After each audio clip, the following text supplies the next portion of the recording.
Next, we have to worry about updating the OCL.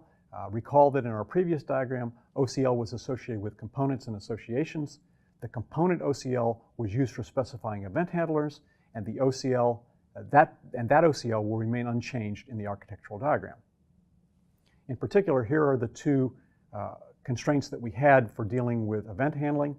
The first one has to do with moving the handle, and there we saw that the handle has a new position like we'd expect, and similarly for the resizing the window, where the height of the window is the new size. There was also OCL annotating the associations. As we move from analysis to design, we will replace these associations with dependencies, and as part of this process, we must assign each association's OCL to an appropriate layer.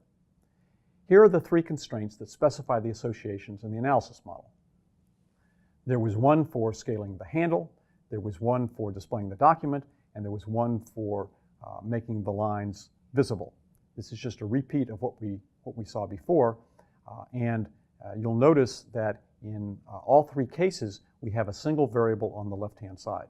Now, this doesn't necessarily always have to be the case. You could well imagine a constraint in which we said A plus B equals C plus D. That doesn't have a single variable on the left-hand side, and we'd have to subtract B from both sides or A from both sides or whatever to get that.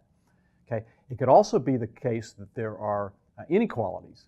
That is, the constraint might say that A must be greater than B. Okay?